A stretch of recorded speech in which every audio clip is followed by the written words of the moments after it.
कृपा को पाने के लिए हनुमान जी के कांड का नाम है सुंदर कांड। कौन सा कांड? जोर से बोलो। अब भैया सुंदर कांड की कथा सुंदर क्यों है? आहा, सुंदर कांड की कथा बड़ी प्यारी है, क्योंकि सुंदर कांड में सब सुंदर है। वैसे हनुमान जी तो बंदर हैं, लेकिन बंदर भी सुंदर है, इसलिए तो सुंदर कांड है। बोले क्या? बोले वैसे किसी का चेहरा बेकार हो, थोड़ा सा लाल होवे या बड़े बिखरे बाल होवे, ऐसे बाल करके आ जाए, बंदर जैसा लग रहा, बंदर लग रहा। हम लोग बंदर की संज्ञा दे के बोलते हाँ जी या ना जी, बोलो हाँ या ना। पर बंदर भी सुंदर हो सकता है, ये सुंदर कांड में पता लगा है। और हनुमान जी तो सुंदर हैं ही हैं, क्योंकि कंचन वरन विराज सुबेसा कानन कुंडल कुंजित के। सुंदर कांड सुंदर क्यों? क्योंकि हनुमान जी महाराज का चरित्र है, इसलिए सुंदर। एक बात और, 5 बातें बता के फिर हम आगे की चर्चा बाद में सुनाएंगे। पहले 5 बातें बता दे सुंदरकांड। सुंदरकांड सुंदर क्यों है? क्योंकि हनुमान जी की भक्ति है और हनुमान जी परम भक्त हैं राम जी के, इसलिए सुंदरकांड सुंदर है। दूसरी बात, आहा, त्रिकूट नाम के पर्वत पर श्री जानकी जी बैठी हैं लंका में। जानकी जी कौन है? जानकी जी हैं भक्ति। राम जी कौन है? राम जी हैं भगवान। जहां भक्ति बैठी हो, उस भक्ति के कांड की, जहां भक्ति बैठी हो और उस भक्ति से मिलने के लिए भक्त पहुंच जाए, तो वो कांड अपने आप सुंदर कांड हो जाता है। तो श्री जानकी जी बैठी, मिलने कौन पहुंचे? हनुमान जी महाराज।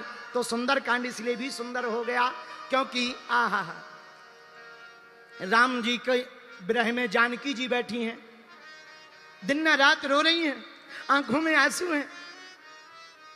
सीता के अति विपत्ति विशाला, जानकी जी के अंदर विपत्ति का भाव है। लगता है राम जी ने भुला दिया, इसलिए किशोरी जी रो रही हैं। पर हनुमान जी किशोरी जी के ढूंढने के लिए व्याकुल है। सीता जी राम जी को पाने के लिए व्याकुल हैं और हनुमान जी जानकी माता का पता लगाने के लिए व्याकुल है। तो भक्ति भी व्याकुल है और भक्त भी व्याकुल है, और जहां भक्ति को भक्त मिला और भक्त को भक्ति माता मिल गई, तो दोनों का संताप मिट गया। हनुमान जी का भी काम बन गया, जानकी माता का भी काम बन गया, इसलिए सुंदर कांड सुंदर हो गया। ये दूसरा कारण। तीसरा कारण, आहा, राम राम तही सुमिरन की हृदय हरस कपि सज्जन चीन्हा। एक तीसरा कारण है विभीषण का। लंका में भी विभीषण जी ने राम जी की भक्ति नहीं छोड़ी।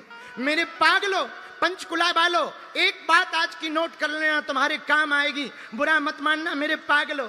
भैया जिंदगी में एक सिद्धांत तुम याद रखना, हम लोग भारत में भक्ति नहीं कर पा रहे हैं और विभीषण ने लंका में भगवान की भक्ति को नहीं छोड़ा है। और विभीषण के और मंथरा के चरित्र से एक सीखना है। क्या? आहा, रामायण के 2 पात्र हैं, एक विभीषण का, एक मंथरा का। राम के राज्य में रह करके मंथरा सुधर नहीं पाई और रावण के राज्य में रह करके विभीषण बिगड़ा नहीं। तो ये महत्वपूर्ण नहीं है कि तुम कहां रहते हो, ये महत्वपूर्ण है कि तुम कैसे रहते हो। विभीषण तो लंका में भी राम राम करता था, और तो दूर की बात है, रामा युद्ध अंकित ग्रह शोभा वर्णि न जाए, नव तुलसी का वृंदता देख हरस कपिराय। विभीषण जी लंका में भी राम राम लिखे दरवाजे पर, एक तरफ रा दूसरी तरफ मां। रावण के कान भरने वालों ने रावण को कहा, देखो तुम्हारा भाई दुश्मन का नाम लिखता है दूसरी पार्टी का, दूसरी पार्टी वालों का नाम लिख रहा है, दूसरी पार्टी वालों का झंडा, तुम्हें शर्म नहीं आती? रावण गया देखने, रावण विभीषण को बुला के बोला, इधर आओ। हाँ, ये हमारी दुश्मन का नाम क्यों? विभीषण बोला, ये दुश्मन का नहीं, आपका ही है। राम हमारा नाम थोड़ी है, हमारा नाम तो रावण है। विभीषण बोले, महाराज आपका नाम बहुत बड़ा है रावण, और भाभी जी का नाम मंदोदरी, अब दोनों नाम लिखने में बड़ी दिक्कत है, तो हमने शॉर्ट में लिख दिया। बोले क्या? राम माने रावण, मां माने मंदोदरी।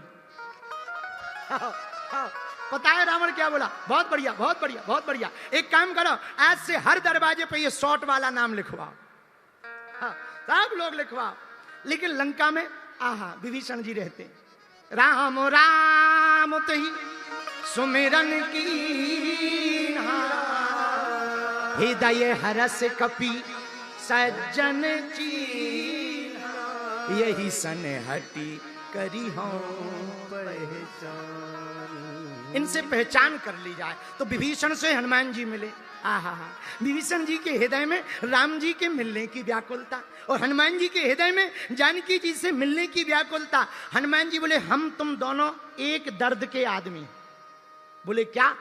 हाथ जोड़ के हनुमान जी बोले सुनो, तुम्हें जानकी माता मिल गई पर राम जी नहीं मिले, हमें राम जी मिल गए पर जानकी माता नहीं मिली। एक काम करो, एक्सचेंज कर लो। बोले क्या? बोले तुम हमें जानकी से मिलवा दो, माँ जानकी से मिलवा दो, हम तुम्हें राम जी से मिलवा दे देंगे।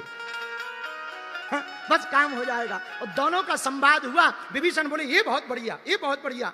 बल्कि विभीषण ने कहा कि तुम हरि दासन मह कोई, मोरे हृदय प्रीति असो। हमें तुम लगते हो राम जी हो, पर भैया राम जी हो या राम जी के दास? हनुमान जी बोले दास हैं लेकिन खास हैं। दास तो हैं लेकिन खास हैं। विभीषण बोले खास क्यों? बोले हम उनके दास हैं इसलिए खास हैं, और राम काज करते हैं इसलिए हर मैटर में पास हैं। हम हर मैटर में पास हो जाते। अच्छा एक काम करो, क्या तुम हमें जानकी माता का पता बताओ, हम तुम्हें राम जी से मिलने का पता बता देंगे। प्रिय श्रद्धालुओं, विभीषण ने अनुबंध कर लिया कि हम गारंटी देते हैं हम तुम्हें जानकी माता से मिलवाएंगे। हनुमान जी बोले हम भी वचन देते हैं। पहली बार दुनिया की पहली विदेशी संधि अगर किसी ने की तो हनुमान जी ने की विभीषण से। आओ, आओ। अब मुख्यमंत्री जी बैठे हैं, इनके एक काम की बात है वो और बोल दें। हमारे हनुमान जी इतने खतरनाक हैं कि कैंडिडेट को कैसे अपनी पार्टी में लाना है ये हमारे हनुमान जी से सीखो। विभीषण किसका कैंडिडेट? रावण का, मतलब दूसरी वाली पार्टी का। हनुमान जी धीरे से कान में जाके बोले और लंकेश क्या हाल है? विभीषण बोला तुम्हारा दिमाग खराब है क्या? बोले क्यों? बोले हम थोड़ी लंकेश है। बोले फिर? बोले हमारा भाई है लंकेश, दशानन रावण। हनुमान जी बोले हमें तो तुम्हारा भाग्य दिख रहा है कि तुम यहाँ के पीएम बन रहे। बोले कहाँ के? बोले लंका के। तो विभीषण ने बोला तुम हमें पीएम कह रहे, हमें एमएलए नहीं है। एमएलए तो क्या पार्षद नहीं है, और तुम पीएम कह रहे। हनुमान जी बोले टेंशन ना लो, बन जाओगे। बोले कैसे बन जाएंगे? बोले पार्टी बदल लो। बन जाओगे? बोले कैसे बनेंगे? बोले पार्टी बदल लो। बोले मतलब क्या कहना चाहते? बोले मतलब सीधा सा है, अभी गलत पार्टी में हो, राम विरोधी पार्टी में रहोगे तो पार्षद भी नहीं बन पाओगे, राम की पार्टी में आ जाओगे तो राजा बन जाओगे। तो ये कान में देखो क्या गजब की संधि। तो पहली बार किसी ने विश्व में कैंडिडेट फोड़ा अपनी पार्टी में, हमारे बजरंगबली ने फोड़ा। और दुनिया में पहला कोई विदेशी समझौता हुआ हमारे हनुमान जी ने किया, और दुनिया का पहला कोई नागरिक बिना वीजा पासपोर्ट के विदेश में घुसा, हमारे हनुमान जी घुसे। और तो ठीक है आप विदेश जाते, हम भी जाते, इमिग्रेशन में ऑफिसर मिलते हैं, ऑफिसर नहीं मिलती, चाची ताड़का हमें मिल जाती। हम तो जब विदेश जाते हैं बड़ी बड़ी नाकवारी मिल जाती है, भारी सरी की। एक देश में हम फंस गए, उन्हें हिंदी नहीं आती थी, हमें इंग्लिश नहीं आती थी, तो उन्होंने पता नहीं अंग्रेजी में क्या पूछा, हमने क्या बोला उन्हें भी पता नहीं चला। तो वे कितने में बीच की बीच आई, हमने पूछा ये कौन है? बोले ये ट्रांसलेटर है। हमने जब उसे गौर से देखा तो हमसे 4 फीट ऊंची थी, हम की गजब की ट्रांसलेटर है। हमने उसको देखा तो हमें हनुमान जी याद आ गए। तो हमारे पीछे एक पंडित जी खड़े थे, बोले हंस क्यों रहे? हम कहा हनुमान जी भी ऐसे ही लंकनी के चक्कर में फंस गए थे इमिग्रेशन ऑफिस में। हनुमान जी भी फंस गए थे, ऐसे ही इमिग्रेशन में फंसे थे। तो हनुमान जी ने तो एक मुक्का मार के, लंकनी बोली पासपोर्ट दिखाओ। हनुमान जी बोले इधर पासपोर्ट के वीजा है नहीं। तो लंकनी बोली वीजा पासपोर्ट नहीं है, टिकट दिखाओ। हनुमान जी बोले खुद की चार्टर्ड से आए। तो बोले चार्टर्ड कहाँ लैंड किया है? हनुमान जी बोले हमारे तो शरीर ही में है। हम तो बल सागर के वीर हैं, तो थल जल सागर को पार करके बल सागर का वीर आया है। लंकनी सोचने लगी बड़े गजब के, मेरे पागलो, वीर हनुमान जी के चरित्र, श्री बजरंगबली के चरित्र सुंदरकांड से सीखना है। हनुमान जी ने विभीषण को कहा तुम जानकी का पता बताओ, हम तुम्हें राम जी का पता बताएंगे। दोनों का अनुबंध हो गया। पहला विदेशी समझौता सुंदरकांड के माध्यम से हुआ, हमें लगता है इसलिए सुंदरकांड सुंदर है। बल्कि पाकिस्तान तो समझौता तोड़ देता है, पाकिस्तान ने तो समझौता तोड़ा है, इसलिए भारत ने ऐसा मजा चखाया कि उसको नानी याद आ गई। हो अभी हुआ ना ऑपरेशन सिंदूर, उसने भारत की माताओं के सिंदूर को उजाड़ा था। हमारे भारत के वीर योद्धा, वीर सपूतों ने सरहद पर खड़े होकर के पाकिस्तान के सामने सीना तान करके उनके घर में घुसकर मार करके सिंदूर का बदला सिंदूर ऑपरेशन से लिया। अच्छा, कुछ लोग हमसे कह रहे थे महाराज जी ये पाकिस्तान पर जो अटैक हुआ तुम क्या कहना चाहते? हमने कहा ये अटैक आज से नहीं है, रामायण के जमाने से होते आ रहे। बोले मतलब? हम कहा हमारे बजरंगबली भी तो अटैक ही करने गए थे लंका में, तो आज के थोड़ी है, पुराने जमाने के। और हम भारत वाले तो हमेशा से घर में घुस के ही मारते हैं। हनुमान जी ने भी रावण की लंका में घर में घुसकर मारा था, और भारत की आर्मी ने भी घर में घुस करके मारा है। ये रामायण का भारत है, यहां तो घर में घुस के ही मारते हैं, इसलिए सुंदरकांड सुंदर है। आहा, सुंदरकांड सुंदर क्यों? तीसरा कारण, जामवंत विभीषण जी हनुमान जी की संधि, पर सुंदरकांड सुंदर क्यों है इसका चौथा कारण भी हमने निकाला। आहा, सुंदरकांड का प्रारंभ होता है जामवंत के वचन सुहाए, सुनी हनुमंत हृदय अति जामवंत जी के वचन हनुमान जी ने सुने। जामवंत जी हैं बूढ़े, हनुमान जी हैं जवान। बूढ़ों की बात को जब युवान जिस घर में सुनने लगे वो घर में लंका कांड नहीं होता है, सुंदर कांड होता है। इसीलिए सुंदरकांड सुंदर है। अब आज के जमाने में माता पिता तो चुप बैठे हैं, बच्चे बोल रहे हैं बोलो सीताराम, जोर से बोलो।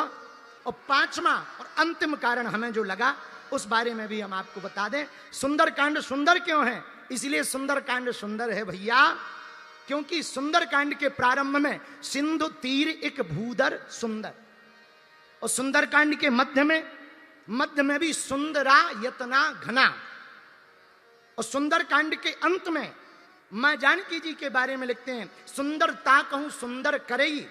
भैया सुंदरकांड में 5 बार सुंदर सुंदर शब्द का प्रयोग हुआ। सुंदरकांड में 5वां कारण जो सुंदरकांड की सुंदरता का है वो ये है, हनुमान जी दूत बनकर गए थे, जानकी माता के पूत बनकर के लौटे हैं। दूत बनकर गए, पूत बनकर लौटे। गए कौन? दूत बनकर के। हनुमान जी महाराज जिमी अमोघ रघुपति कर बाना, यही भांति चलो हनुमाना, रघुपति प्रिय भक्तम। सुंदरकांड पढ़ोगे तो श्लोक आया, अतुलित बलधाम महम शैला विदेहम धनुजुमन कृषाणु ज्ञानी नामाग्रगण्यम सकल गुण निधानम वानराणामधीशम रघुपति प्रिय भक्तम। हनुमान जी प्रिय भगत हैं, प्रिय दूत हैं, श्री राम दूत हैं, राम जी के दूत बनकर गए। लेकिन जब जानकी जी को अपना प्रभाव दिखाया, अपना स्वभाव दिखाया, राम जी के प्रति अपना भाव दिखाया, तो माता जानकी जी ने बाहें पकड़ करके माथे पर सिर पर हाथ रख करके कहा बेटा जाओ, अजर अमर गुण निधि सुत होहूं, करही बहुत रघुनायक छोहूं। तुम उनके तो हो गए दूत, पर आज से हमारे हो गए पूत, आशीर्वाद है। इसीलिए हमें लगता है सुंदरकांड सुंदर है कि हनुमान जी को यहाँ माता जी मिल गई। माता जानकी जी बोली हमें कोई बेटा नहीं है। हनुमान जी बोले हमारी माता जी तो हैं पर दूर हैं। बोले टेंशन ना लो, एक काम करो, हम माँ हैं तुम बेटा हो। हनुमान जी बोले बहुत बढ़िया रहा माँ, अब हमको माँ मिल गई। माता जानकी बोली हमें बेटा मिल गया, अब तो माँ का कुछ बिगड़ नहीं सकता। हनुमान जी बोले अब बेटा का भी कुछ बिगड़ नहीं सकता है। इसलिए सुंदरकांड सुंदर है। बोलो सीताराम। जा पर कृपा राम की हो, जा पर कृपा राम की हो, जा पर कृपा राम की हो। गाइए गाइए सब गाइए।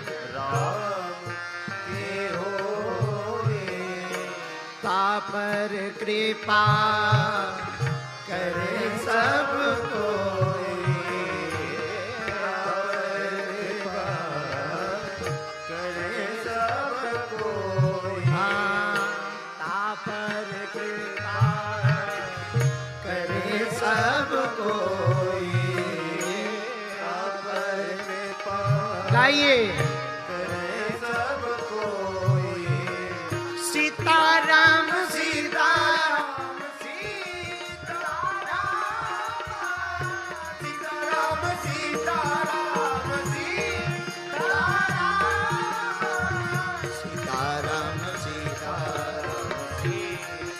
सीताराम सीताराम सीताराम जिस पर भगवान की कृपा होगी उस पर सबको ही कृपा करेंगे। बोलो सीताराम, जोर से बोलो। विभीषण जी पर राम जी की कृपा हुई तो हनुमान जी की भी हो गई, हुई कि नहीं हुई? अरे हम तो यूं कहते हैं हनुमान जी की हो गई तो राम जी की भी हो गई। हाँ, ना हनुमान जी की होती ना राम जी मिलते। बोलो सीताराम। तो सुंदर कांड सुंदर क्यों है?